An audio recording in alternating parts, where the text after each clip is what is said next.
Kesempatan ini teman-teman sekalian kita akan bahas karakter atau hadis pembentuk karakter muslimah yang ke-15, yaitu yang berbunyi dari Abu Hurairah radhiyallahu anhu. Dia berkata bahwa Rasulullah sallallahu alaihi wasallam bersabda, "La yahillu limra'atin tu'minu billahi wal yawmil akhir an tusafira masirata yawmin wa lailatin illa wa ma'aha mahramun laha."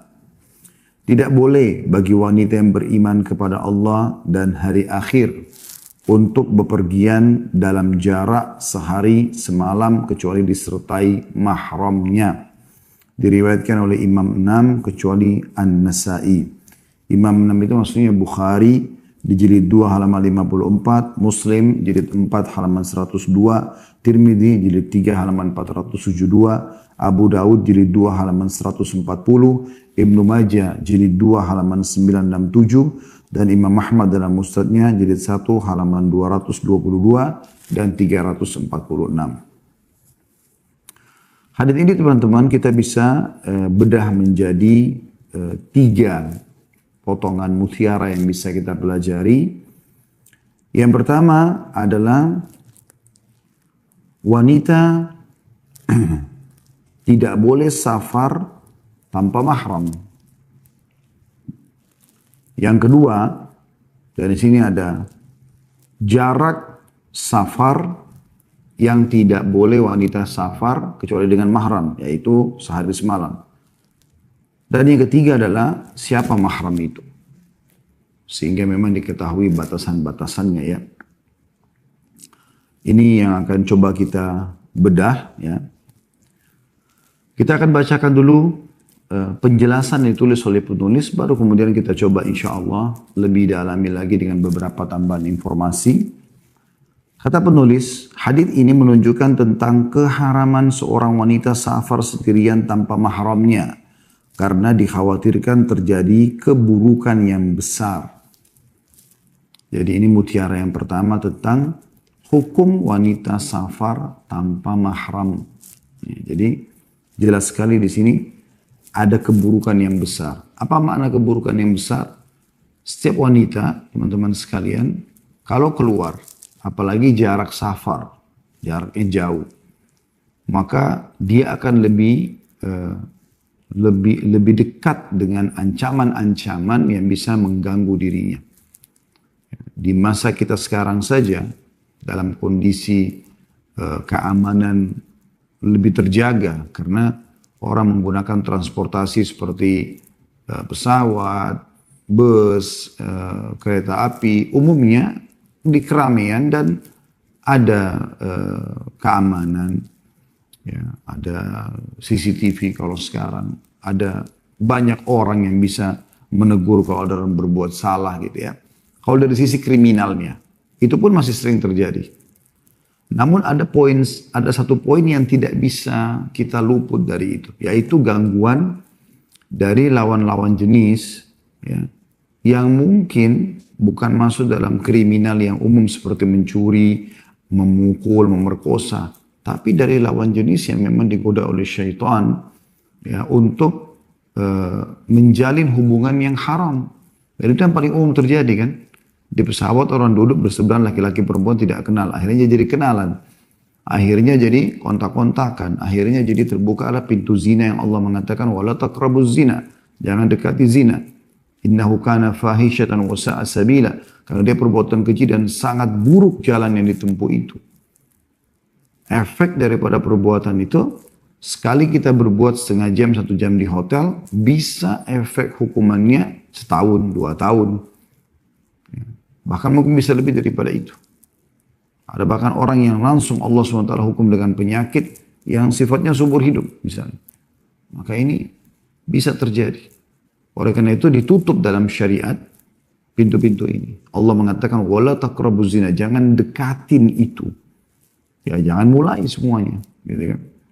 Kalau yang lalu-lalu terjadi, kita tinggal bertobat istighfar kepada Allah, dan saya sudah jelaskan kalau taubat itu adalah tiket VIP untuk mengembalikan fasilitas Allah di muka bumi ini dan sekaligus menyelamatkan kita di akhirat dari hukuman dari perbuatan dosa kita itu.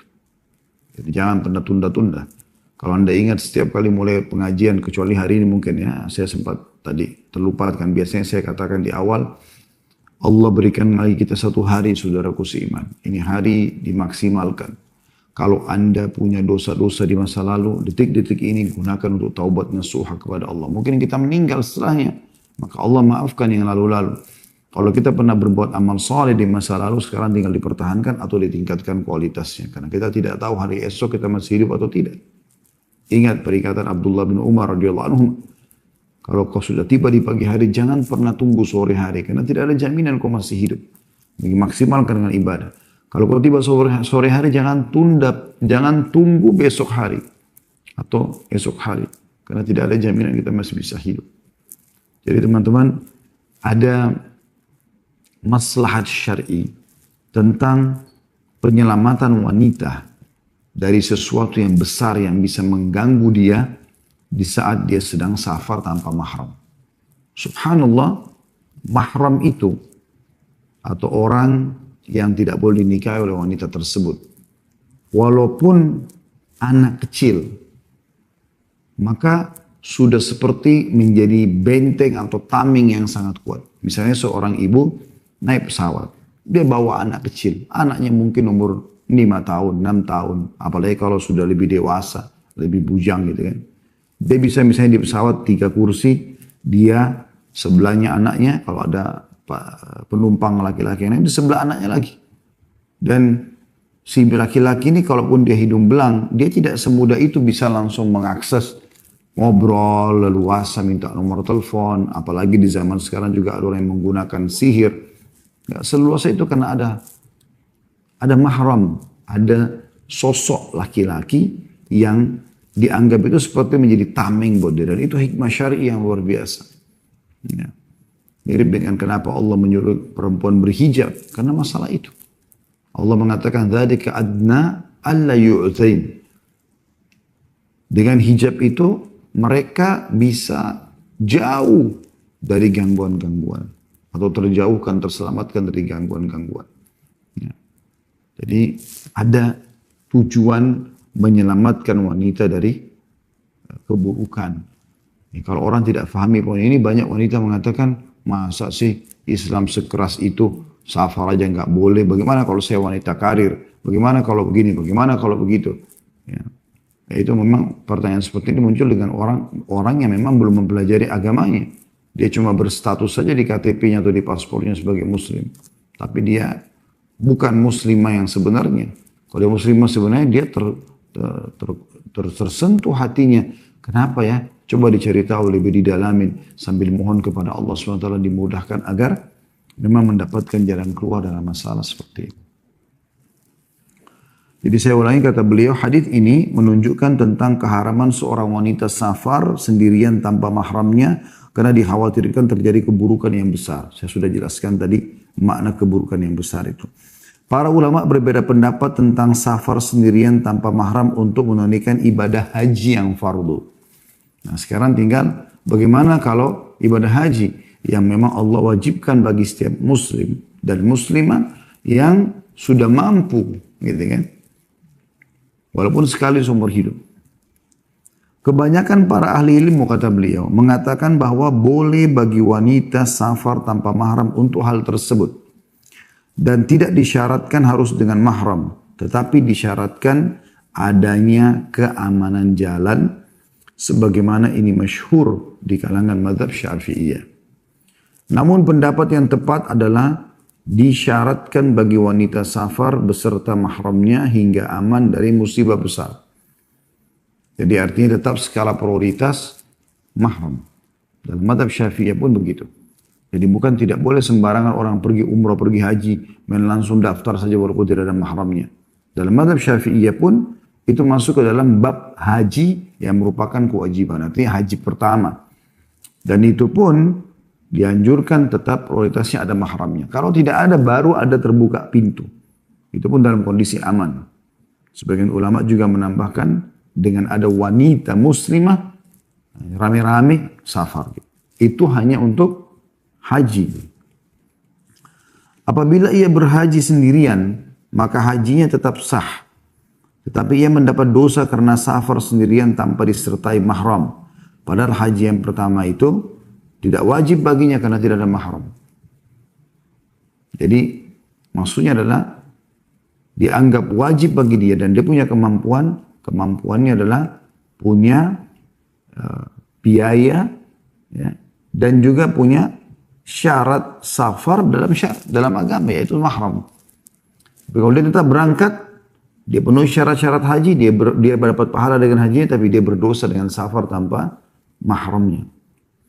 Al-Khattabi dalam Ma'alim as-Sunan mengatakan pada juz 2 halaman 144, hadits ini mengandung penjelasan bahwa seorang wanita tidak diwajibkan menunaikan ibadah haji jika tidak mendapatkan mahram laki-laki yang dapat menyertainya dalam safar. Ini adalah pendapat An-Nakhai, nama seorang ulama tentunya, Al-Hasan Basri, dan para ulama atau imam yang lain seperti Imam Ahmad, juga Ishaq bin Rahawai. Ya. Ini maksud juga itu juga, dan para ahli ra'yu, artinya orang-orang yang sudah sampai pada tingkat ya, berijtihad dari para ulama. Imam Malik rahimahullah berkata, wanita dibolehkan safar bersama jamaah kaum wanita dalam haji. Imam Syafi'i berpendapat ia boleh safar beserta muslimah yang merdeka dan terpercaya. Jadi dalam mazhab Syafi'iyah tadi, walaupun haji boleh perempuan safar tanpa mahram, tapi ada syaratnya. Punya kemampuan dan juga ada yang menemaninya. Walaupun tidak ada mahramnya, ditemani oleh muslimah yang lain. Ya. Lalu kata penulis, saya katakan, wanita muslimah yang merdeka dan terpercaya atau thiqah dalam bahasa Arabnya, seperti yang disifati Imam Asy-Syafi'i, tidaklah berstatus sebagai laki-laki mahram baginya. Padahal Nabi SAW telah melarang kaum wanita bersafar kecuali dengan laki-laki mahramnya. Pembolehan wanita bersafar untuk haji dengan tidak adanya syarat yang ditetapkan Nabi SAW merupakan suatu hal yang menyelisihi sunnah. Jika safarnya seorang wanita bersama selain mahram merupakan maksiat, maka tidak boleh mewajibkan ibadah haji padanya. Karena ini merupakan ketaatan kepada perkara yang menyebabkan kemaksiatan. Sebagian besar pengikut Asy-Syafi'i berargumentasi dalam masalah ini dengan sebuah hadis yang diriwayatkan dari Nabi SAW ketika beliau ditanya tentang al-istita'ah atau kemampuan. Kan dikatakan haji bagi yang mampu. Faqala, maka Nabi SAW menjawab, az-zadu war-rahilah. Beliau bersabda, bekal dan juga kendaraan. Mereka mengatakan wajib bagi wanita, kaum wanita jika ditakdirkan memiliki kemampuan untuk menunaikan ibadah haji. Mereka menakwilkan hadis yang melarang tersebut dengan safar yang sifatnya sunnah, bukan safar yang wajib. Jadi sebelum saya lanjutkan, di sini penulis coba memberikan argumentasi kepada pendapat sebagian ulama Syafi'iyah yang membolehkan wanita safar tanpa mahram untuk haji. Beliau mengatakan, pendapat yang mengatakan bahwasanya dia boleh safar, tapi dengan syarat ada wanita yang bisa terpercaya menemaninya, ini belum bisa diterima sesuai dengan sunnah. Karena larangan wanita safar tanpa mahram, dan mahram statusnya lawan jenisnya, laki-laki yang tidak boleh menikah dengannya. Maka walaupun ada muslimah yang menemaninya, muslimah itu tidak diposisikan sebagai mahramnya. Tidak terposisikan sebagai mahramnya. Oleh karena itu, beliau mengatakan harusnya tidak boleh dibuka pintu ini. Artinya, selama memang belum ada mahramnya, maka tidak ada kewajiban haji baginya. Itu yang dimaksud dengan tadi jawaban beliau tentang masalah dialihkannya mahram itu, boleh haji wanita muslimah kalau tidak ada mahramnya dengan digantikan oleh muslimah yang lain. Jadi dijawab ini bukan menggantikan posisi mahram. Kemudian juga ada jawaban untuk pemikiran atau ide yang lain, ya, yaitu wanita dikatakan kalau sudah sampai padanya kemampuan, ia wajib melakukan ibadah haji. Karena mereka mentakwilkan hadis, ya, bahwasanya yang melarang safar, bahwasanya haji itu wajib, sementara larangan safar adalah sunnah, ya. Yang safar dasarnya sifatnya sunnah dan bukan sebuah kewajiban. Maka penulis menjawab bahwa hadis ini diriwayatkan oleh Ibrahim bin Yazid Al-Khuzi dari Muhammad bin Abbad bin Ja'far dari Ibnu Umar radhiyallahu anhuma. Ibrahim Al-Khuzi ini ialah perawi matruk atau tertuduh dusta. Dan hadis ini juga diriwayatkan dari jalur Al-Hasan secara mursal, dan menurut Asy-Syafi'i hadis-hadis mursal tidak bisa dipakai sebagai hujjah. Jadi ini maksudnya penulis coba menjelaskan, ya, supaya teman-teman yang berpegang pada pendapat bolehnya wanita safar ke haji tanpa mahram ini bisa merenungi apa yang sedang mereka jadikan sebagai argumentasi, supaya jangan memaksakan setiap muslimah boleh safar walaupun tanpa mahram. Dan yang lebih unik lagi, kadang-kadang karena kedutaan Saudi minta wanita harus ada mahramnya, dibuatkanlah mahram palsu. Ini kan kemaksiatan sendiri, buat data palsu misalnya, itu dosa sendiri. Walaupun sekali lagi hajinya ataupun umrah yang dilakukan kalau memenuhi syarat dia berpahala, tapi berdosa dari sisi ininya gitu. Kenapa harus dia menodai, ya itu. Allahu a'lam, ya. Semoga Allah maafkan kalaupun ada masa-masa lalu, tapi ini kita sedang membahas sesuatu atau kajian ilmiah yang bisa dijadikan sebagai bahan renungan. Tentu bukan berarti melarang orang berpendapat, itu silahkan. Tapi penulis coba menjelaskan di sini. Kata beliau, pengikut mazhab Imam Syafi'i menyerupakan perempuan tersebut dengan perempuan kafir yang masuk Islam di daerah kafir. Kemudian ia pergi hijrah ke daerah Islam tanpa mahram. Begitu pula halnya seorang wanita tawanan yang muslimah ketika bebas dari cengkraman tangan orang-orang kafir. Mereka menyatakan bahwa maknanya itu adalah safar yang wajib bagi wanita tersebut. Demikian juga halnya haji. Ini adalah argumentasi yang selanjutnya dari pengikut Imam Syafi'i rahimahumullah, bahwa wanita boleh safar haji secara rasional walaupun tidak ada mahramnya, karena dianggap seperti hukumnya kalau ada seorang wanita kafirah masuk Islam, kemudian dia terganggu di komunitasnya, dia ingin pindah ke negara Islam, maka dia boleh safar tanpa mahram, karena memang mahramnya pun mungkin dalam keadaan kafir atau bahkan dia terancam di situ. Atau wanita muslimah yang dicuri oleh musuh, ditawan, kemudian dia lepas dari tawanan dan dia punya kesempatan lari. Masa dia harus tunggu mahramnya? Dia bisa langsung lari. Itu pernah terjadi pada seorang sahabiat Nabi yang suaminya dibunuh oleh suku Ghatafan di Madinah.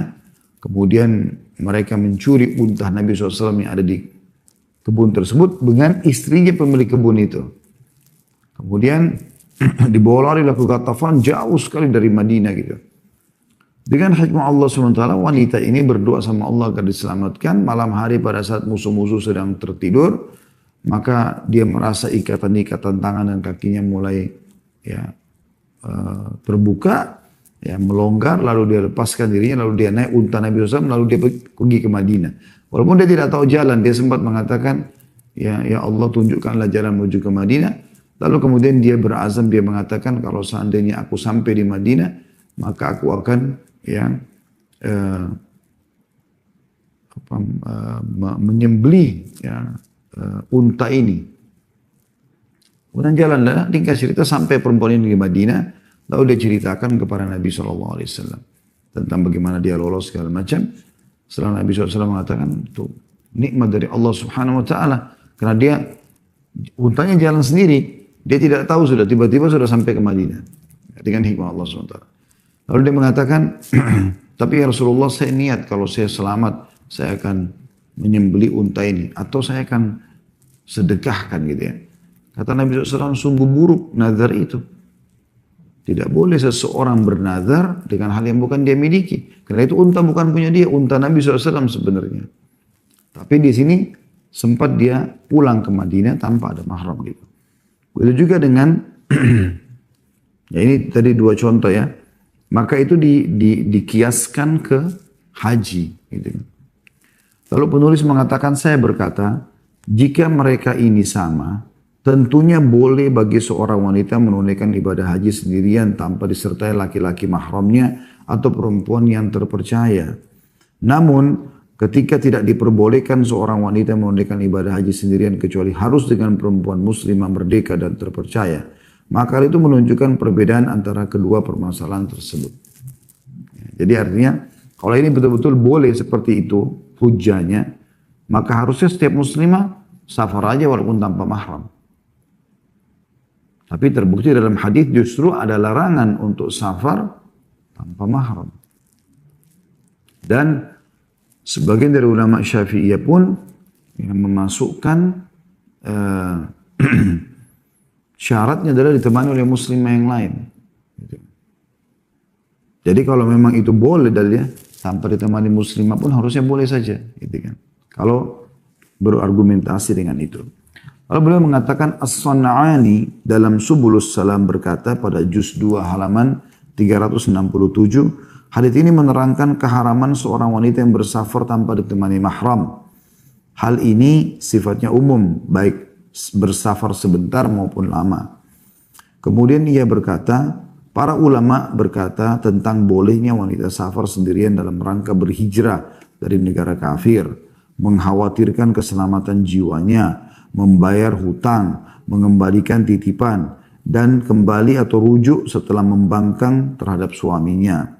Ini semua telah disepakati para ulama, tapi mereka berbeda pendapat dalam masalah pergi haji yang wajib. Artinya, ada juga sebuah sisi yang lain, pembicaraan ulama tentang bolehnya wanita safar tanpa mahram. Tapi keadaan-keadaan daruratnya, gitu kan. Seperti misalnya disebutkan di sini, dia hijrah dari negara kafir tadi. Itu sudah umum pendapat ulama. Muslimah-muslimah yang masuk Islam di Mekah di zaman Nabi SAW, suami-suami mereka tetap dalam keadaan kafir dan mereka terancam di Mekah, mereka hijrah ke Madinah sendirian. Dan itu Nabi SAW tidak salahkan. Karena kondisinya. Yang kedua, mengkhawatirkan keselamatan jiwanya. Suaminya pemabuk, penjahat, ya, misal, lalu kemudian dia setiap kali pulang mabuk, pukul dia, terancam jiwanya. Udah coba bertahan di rumah tangga tapi tetap juga tidak bisa. Maaf. Kemudian orang tuanya ada di Surabaya misalnya. Dia harus safar kembali. Tidak ada orang yang dikenal di Jakarta. Maka di sini untuk menyelamatkan jiwanya dari bahaya yang mengancam dia safar. Gitu kan. Itu contoh. Membayar utang wajib, dia janji orang, dia harus bayar. Tapi ini memang terjadi di zaman-zaman dulu ya. Kalau zaman sekarang kan alhamdulillah dengan transfer kan bisa ya. Mengembalikan titipan amanah yang pernah dia pinjam, dia tidak bisa kirim. Ya. Ini juga di zaman dulu ini agak susah. Ya, karena tunggu kafilah datang dan bisa bawa. Kalau sekarang kan ada pos, ada pengiriman kilat, banyak macam-macam yang bisa kita lakukan gitu. Jadi ini juga sudah terjawab sebenarnya. Atau rujuk dari membangkang terhadap suaminya misalnya. Dia ngambek sama suaminya, dia marah, dia nusyud, melanggar agama. Lalu dia dibawa oleh arus bisikan syaitan, dia tinggalkan. Misalnya mereka tinggal di Jakarta, lalu ini istrinya pulang ke Surabaya. Sekarang setelah di Surabaya, dia diskusi dengan beberapa orang-orang yang paham agama, disampaikan kalau dia salah, dia menyesal sekarang. Suaminya lagi marah, suaminya nggak mau jemput. Apakah boleh dia pulang ke Jakarta sendirian? Nah ini yang dimaksudkan, boleh pulang dari masalah membangkang terhadap suaminya gitu. Kata beliau semua ini disepakati para ulama. Tapi mereka berbeda pendapat memang dasarnya dalam masalah pergi haji yang wajib. Karena memang umumnya itu jarak kan jauh ya. Jumhur ulama berpendapat bahwa seorang wanita muda tidak boleh pergi haji yang wajib kecuali dengan mahramnya. Hal itu berbeda dengan pendapat Imam Syafi'i rahimahullah, padahal hadis tersebut menghususkan keumuman ayat walillahi 'alan nas, yang artinya bagi manusia dianjurkan pergi haji. Dan hadis umum bagi wanita muda dan tua. Bisa dilihat dari kitab Nailul Autar juz 4 halaman 291. Ibnu Hazm berkata rahimahullah dalam kitab Al-Muhalla juz 7 halaman 27. Sesungguhnya orang-orang yang mengatakan tentang pelarangan wanita untuk bersafar secara mutlak kecuali dengan suaminya atau dengan mahramnya berargumentasi dengan hadis-hadis yang sahih dan tidak boleh menyelisihinya kecuali berdasarkan nas atau dalil sahih lain yang menjelaskan hukum tersebut. Artinya Ibnu Hazm rahimahullah setelah mempelajari semuanya, ini ulama di Spanyol dulu ya, setelah tentu beliau sudah meninggal lama, termasuk ulama yang Masya Allah banyak sekali tulisan-tulisannya dalam bahasan dalam masalah fikih termasuk. Beliau mengatakan orang-orang ya, yang berargumentasi tentang tidak boleh safarnya wanita dengan mahram itu bukan dari hawa nafsu mereka. Itu memang dari dalil-dalil yang sahih. Hadis sahih seperti hadis yang kita sebutkan dalam bab kita ini. Ya, tidak dihalalkan, artinya haram. Ya. La yahil, gitu kan. Bagi wanita yang beriman kepada Allah dan hari akhir, musafir, perjalanan sehari semalam, ya, sementara tanpa mahramnya, ya gitu. Jadi itu kata beliau ini adalah dalil yang sangat jelas mutlak gitu. Ya. Kemudian beliau mengatakan dan tidak boleh berselisih dengannya dengan dalil-dalil yang umum. Jadi itu sudah jelas sahih. Sementara pengalihan kepada contoh-contoh yang tadi sudah disebutkan itu sebaiknya tidak dilakukan. Allahu a'lam, gitu kan? Baik, ini kurang lebih dari mutiara yang pertama ya, yang kita ambil dari hadis tentang masalah wanita safar tanpa mahram. Kemudian mutiara yang kedua tentang masalah pemahaman atau bagaimana memahami perjalanan sehari semalam. Nah di sini teman-teman sekalian, sehari semalam ini tidak bisa kita ambil secara letter-let. Karena sehari semalam di zaman Nabi SAW dengan sehari semalam di zaman kita sekarang beda. Ya. Kalau dulu orang dari Madinah ke Mekah karena naik unta itu bisa sampai 2 hari. Ya. Baru sampai ke Mekah 3 hari, tergantung dia mampir-mampirnya. Jadi sehari semalam itu udah dianggap pada zaman dulu itu jauh sekali, gitu kan. Zaman kita sekarang, orang berangkat umroh 9 jam naik pesawat. Ya mungkin kalau zaman dulu ada kapal laut aja, ya. Orang masih kapal laut, saya dengar dulu di tahun awal-awal tahun 1900, awal-awal lah, ya. Itu di abad-abad itu, orang naik kapal laut dan bisa sebulan dari Indonesia baru sampai ke sana. Begitu jauhnya sekarang dengan 9 jam. 9 jam artinya kurang dari sehari semalam. Jadi, kalau kita tarik sehari semalam ini secara letter-let, berarti safar kemanapun sekarang tidak usah pakai mahram lagi. Ya kan? Karena bisa saja dibawa sehari semalam. Orang dari Indonesia safar ke Australia, safar ke Jepang, safar kemana-mana. Selama di bawah 24 jam, sehari semalam kan 24 jam. Berarti aman-aman saja. Kan begitu. Nah ini jadi perlu diluruskan sebenarnya. Ini dilihat bukan letter-let sehari semalamnya, tetapi lebih kepada safar yang dianggap makna safar. Safar adalah perjalanan jauh, gitu kan. Dan sudah dianggap safar seperti orang pergi umroh, pergi haji, karena Nabi SAW pun menganggap safar pada saat dari Madinah ke Mekah di zaman beliau SAW. Karena beliau pada saat menuju ke Mekah pembebasan kota Mekah, beliau sholat musafir di Mekah. Setelah beliau salam, sholat duhur 2 rakaat, beliau bilang kepada makmum di belakangnya, wahai penduduk Mekah, sempurnakanlah sholat kalian karena kami adalah kaum yang sedang safar. Ya kan gitu. Kalau sekarang Madinah Mekah, kalau kita ambil letterletnya sehari semalam, itu cuma 4 jam naik mobil pribadi, 4-5 jam naik bus cuma 6 jam. Pulang pergi aja, orang bisa, saya pernah lakukan itu, dari Madinah sama teman-teman, naik mobil pribadi ke Mekah, ya. Kita cuma 4 jam, bahkan 3,5 jam. Kalau kita memang pribadi, mau buru-buru ke Mekah, tidak mampir istirahat di restoran atau tempat SPBU atau kamar mandi, kita akan bisa 3,5 jam, umrohnya sejam, 1,5 jam, habis itu pulang lagi ke Madinah. Itu kurang dari sehari semalam. Tapi di zaman Nabi SAW dianggap safar. Nah sekarang memahaminya harus seperti itu. Jadi bukan sehari semalam dalam makna letterletnya. Ya, sehari semalam ini dalam arti kata, ya udah pokoknya di bawah sehari semalam boleh safar tanpa mahram. Karena di zaman kita sekarang, safar-safar ini bisa di bawah sehari semalam semuanya. Intinya adalah di makna safarnya. Itu dianggap memang safar. Anda sudah pakaian, Anda sudah naik kendaraan Anda, niatnya memang safar. Makanya hukum sholat jamak qasar sudah berlaku dan segala macam gitu. Ya. Kemudian mutiara yang terakhir teman-teman sekalian yang kita bisa ambil tentang masalah mahram.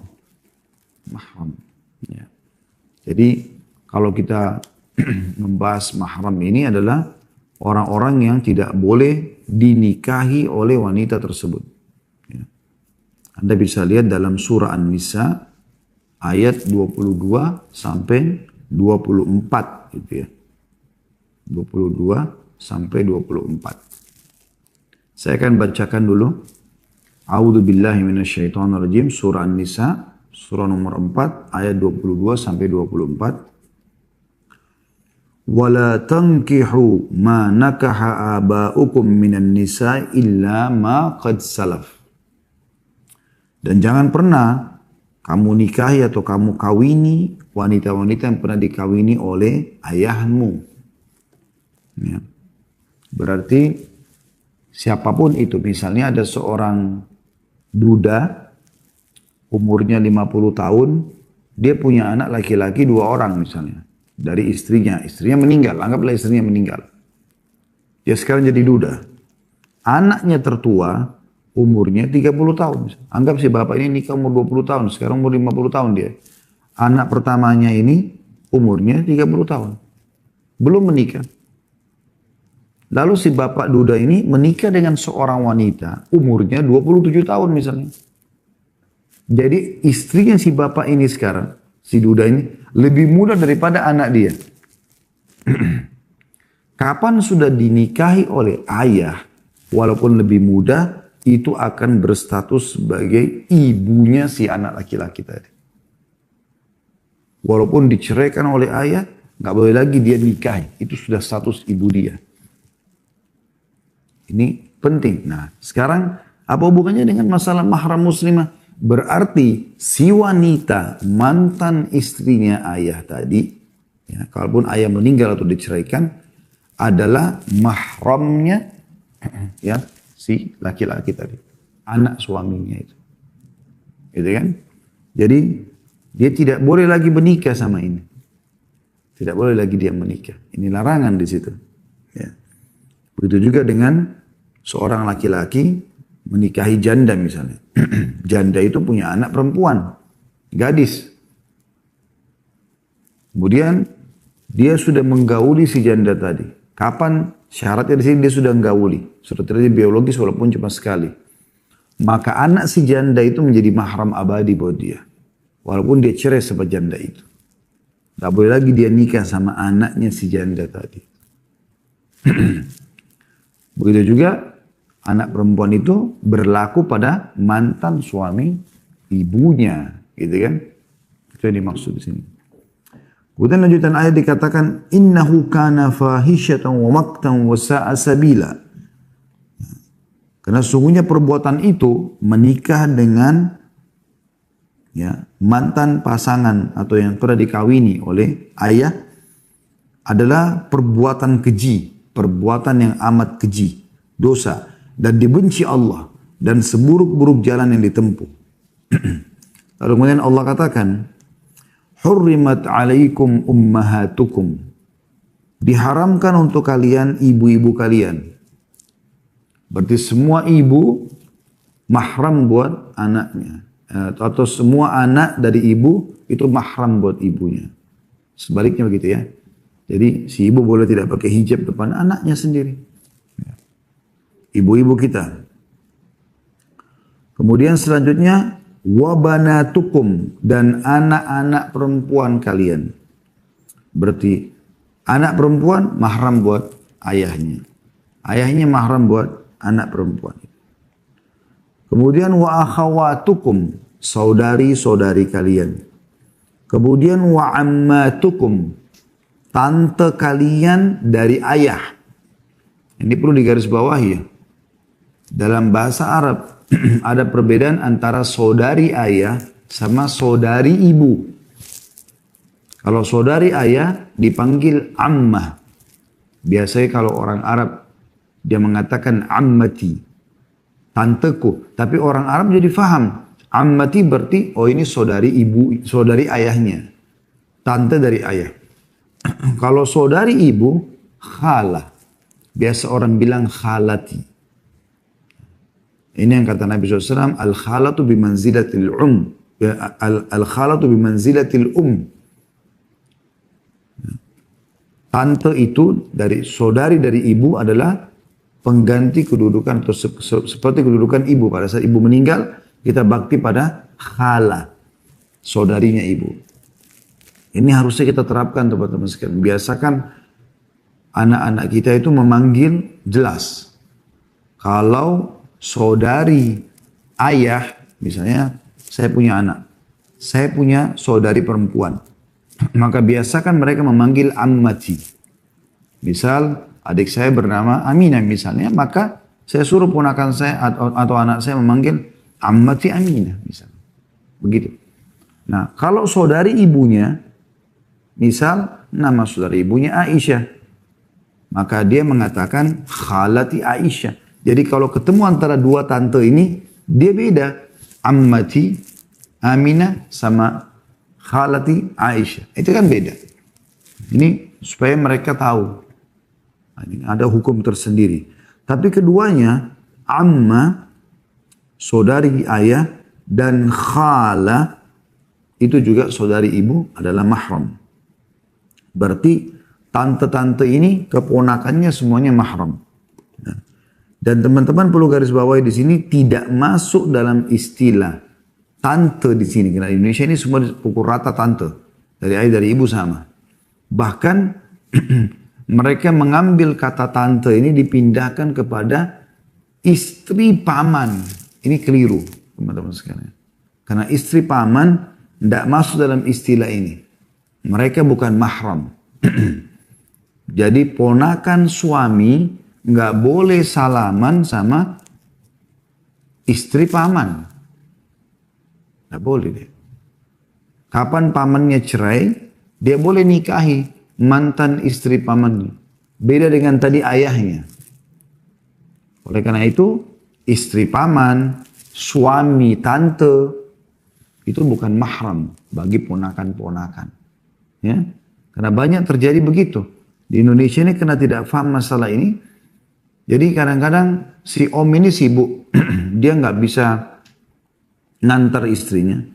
Dia telepon ponakan dia, ya, untuk antar istrinya. Itu bukan mahram, gitu kan? Nggak boleh nih.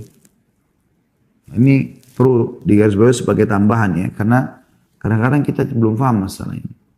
Atau misalnya suami tante mengantar ponakannya istrinya perempuan dengan bahasa om.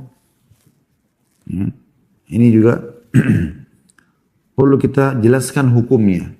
Saya tidak bahas tentang masalah panggilan om atau tantenya ya, tapi saya sedang menjelaskan pemahaman, persepsi bahwasanya istri paman itu sama, karena dipanggilnya tante juga, kedudukannya sama dengan saudarinya ibu atau saudarinya ayah. Ini keliru. Ya, persepsi itu yang harus diperbaiki. Kemudian Allah melanjutkan mengatakan setelah wa ammatukum wa khalatukum, dan tante kalian dari ayah, tante kalian dari ibu. Wa banatul akhi. Banatul akhi artinya anak saudara laki-laki, ponakan kita. Kayak misalnya saya, Khalid punya saudara Muhammad.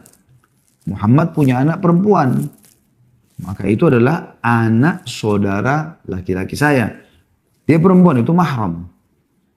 Karena anak langsung dari saudara kita. Itu dikatakan banatul akhi. Wa banatul ukhti. Juga sama, anak dari saudari, ponakan kita. Tadi saya kasih contoh, kalau saya punya saudara laki-laki namanya Muhammad. Punya anak perempuan, misalnya namanya Aisyah. Maka Aisyah ini adalah mahram saya. Ya. Begitu juga dengan kalau saya punya saudari perempuan. Misal namanya Zulfa. Punya anak perempuan. Namanya Hafsah misalnya. Nah, saya mahram dengan Hafsah karena anak perempuan dari saudari saya. Ya.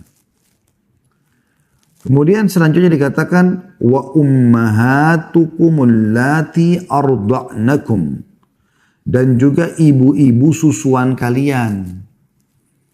Kalau kita pernah disusui oleh seorang wanita 5 kali kenyang, kita jadi mahram dia di masa kecil, ya, di masa menyusui. Ya. Jadi kalau sempat disusuin, maka kita walaupun ibu itu adalah orang asing, misalnya tetangga, kenalannya ibu kita gitu kan. Atau mungkin ada orang nyumbang, donor ASI, kayak sekarang banyak orang donor ASI. Nah ini perlu digarisbawahi, hati-hati sekali. Karena orang donor ASI kadang-kadang tidak tulis namanya dia siapa. Ibu siapa yang menyumbang. Dia pikir ASInya banyak, main dia prah saja dia keluarkan, lalu dia kasih aja ke klinik atau ke rumah sakit misalnya. Lalu diberikanlah ke bayi-bayi di situ. Ini bisa jadi mahram semua ini. Bahaya benar gitu. Makanya harus jelas. Anak Anda pun kalau dikasih ASI tanya, siapa? ASI dari siapa ini? Gitu kan? Karena kalau 5 kali dia minum kenyang, ini luar biasa ini. Bagaimana kalau jadi mahram ya? Bagaimana kalau ada ibu sudah bertahun-tahun dia sumbang ASInya, karena ada ibu Masya Allah hamil nih, habis melahirkan dia masih masa menyusui, habis nifas hamil lagi. Karena begitu orang kadang-kadang ya. Jadi jarak anaknya cuma setahun setengah, setahun. Jadi dia tidak pernah berhenti ASInya. Sekarang anggap 5 kali betul-betul dia hamil. Dia melahirkan ASInya sepanjang 5 tahun ada terus. Karena banyak dia sumbangin misalnya. Kalau selama 5 tahun itu dia nyumbang di satu rumah sakit. Dan di situ setiap hari ada bayi yang baru lahir. Anak laki-laki. Diberikanlah ASI ibu ini. Perhatikan luar biasa ini. Kalau sampai 5 kali saja dalam satu hari itu dia menangis, dia minum, dikasih dari ASI ibu ini jadi mahram itu. Kalau 10 anak yang dikasih. Kalau 20 anak. Sampai 4-5 tahun berapa banyak mahramnya ibu ini. Ini perlu digarisbawahi. Makanya kita titik beratkan pembahasan masalah mahram itu. Jadi supaya jangan salah. Dan bagi anak yang sudah disusui oleh ibu tersebut, bukan hanya menjadi mahram bagi ibu itu, tapi mahram kepada anak-anak perempuannya ibu itu. Jadi kalau misalnya ibu yang menyusui ini, punya anak 3 perempuan, yang disusui anak tetangga laki-laki. Maka anak laki-laki ini kalau 5 kali menyusui kenyang, maka dia menjadi mahram bagi ibu yang punya susu, dan akan jadi mahram bagi anak-anak perempuannya ibu itu. Kemudian dikatakan di sini wa akhawatukum minar radha'ah. Begitu juga saudari-saudari kalian dari susuan. Nah, saudari susuan ini bisa jadi 2 bahasan teman-teman. Bisa saudari susuan anaknya ibu yang punya susu tadi. Kita disusui oleh ibu tetangga, dia punya 3 anak perempuan. Otomatis saya disusuin sama ibu tetangga misalnya, sampai saya kenyang 5 kali, ibu itu punya 3 anak perempuan. Saya jadi mahram buat ibu itu, anaknya juga yang 3 jadi mahram. Kan gitu. Tapi ada kasus yang lain, ini kasus satu. Kasus yang kedua adalah, kalau ibu itu memang dasarnya menyusui lebih dari satu anak, misalnya saya tadi laki-laki. Tapi ternyata ibu itu juga menyusui anak tetangga yang lain perempuan. 5 kali juga sampai kenyang. Ya kan? Berarti saya saudari susuan sama anak tetangga tadi. Walaupun ya, ini hanya dengan satu sumber susu saja. Tidak harus anaknya ibu itu. Ini pernah terjadi di zaman Nabi SAW. Ada orang menikah nih. Laki-laki perempuan. Pas selesai akad nikah, subhanallah. Ya, ada satu ibu tua datang mengatakan, ya Rasulullah, ini 2 orang yang anda nikahkan ini, saya pernah susui dua-duanya nih. Mereka beda orang tua segala macam. Tapi ini pernah saya susui, ini pernah saya susuin. Beda. Maka Nabi SAW batalkan pernikahannya. Kata Nabi SAW, kita mau bilang apa lagi kalau sudah ada buat pengakuan seperti ini. Jadi nggak jadi, nggak boleh nikah. Hati-hati teman-teman. Makanya banyak orang mungkin tidak tahu, dia menikah tapi ternyata itu saudara susuannya. Ya kan? Apalagi kita di kampung-kampung sering kena niat baik ya. Dijaga anak tetangga, disusuin kalau nangis, ini segala macam. Itu kan ada hukum-hukum syar'i yang harus difahami. Tapi yang paling jelas zaman sekarang ini, donor ASI itu harus betul-betul jelas. Selanjutnya, wa ummahatu nisaikum, dan ibu-ibu istri kalian. Mertua. Ya. Jadi tidak ada namanya mantan mertua, tidak ada mantan anak mantu. Sekali antum nikah, maka kalau saya nikah sama istri saya, ibu istri saya mahram selamanya. Walaupun saya sudah cerai sama istri. Gitu. Istri saya akan menjadi mahram ayah saya, walaupun saya bercerai sama istri misalnya. Tetap ini mertua dia. Adalah namanya mantan mertua. Seperti ayahnya sendiri. Yang laki-laki menganggap ini seperti ibunya sendiri. Kemudian dilanjutkan dikatakan warabaibukumul lati fi hujurikum min nisaikumul lati dakhaltum bihin. Dan juga rabaib. Rabaib adalah anak-anak perempuan yang ikut dengan istri. Saya kasih contoh janda. Ya. Anda nikah dengan janda, ada anaknya gadis. Janda itu umur 30 tahun, anaknya misalnya 15 tahun. Contoh. Atau anak itu, janda itu 35 tahun, anaknya 15 tahun, sudah balik misalnya. Maka begitu Anda ya nikah sama janda tersebut, tapi ingat syaratnya di sini dikatakan, ya, warabaibukumul lati, dan anak-anak perempuan yang fi hujurikum, tinggal bersama kalian, min nisaikum, dari istri-istri yang janda, allati dakhaltum bihin, yang sudah kalian gauli. Fa in lam takunu dakhaltum bihinna fala junah alaikum. Tapi kalau kalian pas akad nikah sama janda, belum sempat biologis, meninggal janda itu, atau cerai tiba-tiba, maka batal pemahraman antara si laki-laki sama anaknya si janda tadi. Karena ibunya belum digauli. Tapi kalau sudah digauli sekali saja, maka itu jadi mahram abadi. Itu diistilahkan dengan rabaib. Lalu Allah mengatakan, وَحَلَائِلُ أَبْنَائِكُمُ الَّذِينَ مِنْ أَصْلَابِكُمْ, dan juga pasangan-pasangan anak kalian. Ya. Istri anak, suami anak, tadi saya bilang anak mantu. Ya. Itu juga mahram. Tapi ingat, anak langsungnya, bukan anak angkat. Anak angkat itu bukan mahram buat orang tua angkatnya. Begitu juga dengan pasangan mereka. Jadi kalau ada suami istri nggak punya anak, kemudian mereka ambil anak laki-laki sebagai anak angkat. Setelah itu, anak angkat ini mulai dewasa dan balik. Sudah bukan mahram dengan ibu yang mengangkatnya atau istri daripada bapak yang mengangkatnya sebagai anak angkat. Begitu juga kalau dia saja bukan mahram, apalagi pasangannya. Ya. Kalau itu anak laki-laki punya istri, istrinya bukan mahram buat ayah angkatnya.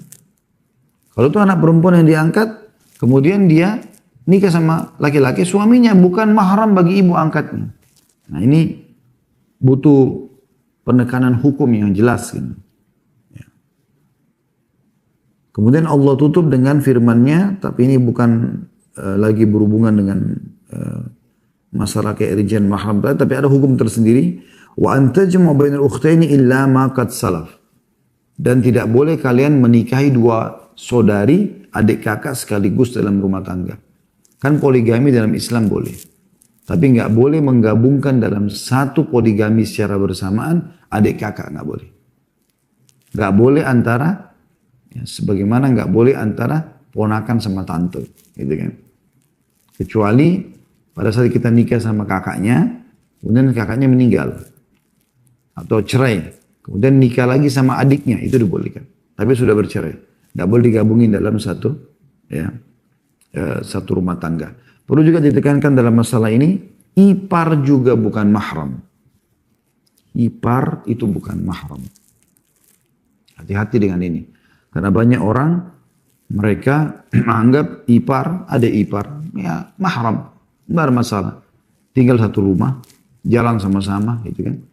Pada saat dia nggak bisa antar istrinya, dia suruh adik laki-lakinya temani istrinya. Bagaimana bisa? Bukan mahram, ini orang asing.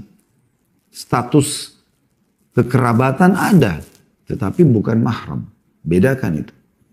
Ada rahim, ada mahram. Ada hubungan kekerabatan, ada mahram. Ini beda. Kalau mahram itu sudah rahim, ya, dia sudah punya kekerabatan, juga tidak boleh menikah. Kalau rahim secara umum, itu ada yang boleh dinikahi, ada yang tidak. Tapi ipar termasuk di sini. Tidak, itu bukan mahram. Ya. Karena bahaya sekali. Pernah ada sahabat mengatakan, ya Rasulullah, bagaimana dengan ipar? Kata Nabi SAW, alhamul maut. Ipar itu justru kematian. Karena dia dianggap orang dekat. Ada orang begitu sibuk suruh adiknya bonceng istrinya naik motor, temani safar kemana-mana. Tidak boleh. Semoga Allah maafkan kalau yang lalu, tapi ini hukum syar'i. Allah tutup ayatnya mengatakan, Inna Allah kana ghafurur rahima. Allah maha pengampun lagi maha penyayang. Jadi Allah di sini maksudnya maha pengampun kalau pernah ada berbuat salah-salah, ya. Dan juga maha pengasih tentunya. Dan maha bijaksana. Kemudian juga dari sisi mahram ini teman-teman ada diistilahkan dengan mahram mu'abbad dan mahram mu'akkad. Ya. Atau mahram yang haram dinikahi sampai kapanpun kondisinya. Ada juga mahram yang muakkad yang cuma sementara. Kalau mahram yang pertama itu berdasarkan nasab, perkawinan dan persusuan. Mereka berdasarkan nasab adalah ibu, anak perempuan, saudari perempuan, tante tadi yang kita sudah sebutkan semuanya itu ya. Itu sudah jelas nggak boleh. Masuk dalam masalah ini juga adalah mantan pasangan orang tua tadi. Ya. Mertua, anak mantu gitu-gitu. Anak bawahan istri tadi janda. Nah itu semua masuk dalam masalah ini. Ya. Ada juga yang diistilahkan dengan mahram yang sementara ya. Maksudnya dia jadi mahram. Di bahasa orang bilang suami mahram ya. Ini mahram saya. Kenapa kalau safar boleh ditemani oleh suami? Ya. Jadikan mahram. Tapi cuma sementara. Sementara maksudnya selama berstatus suami istri. Kapan mereka cerai, maka sudah tidak berlaku lagi. Ya. Apalagi kalau masa iddah si perempuan sudah lewat. Sudah lewat 3 kali masa suci, maka berarti sudah tidak boleh lagi dianggap mahram.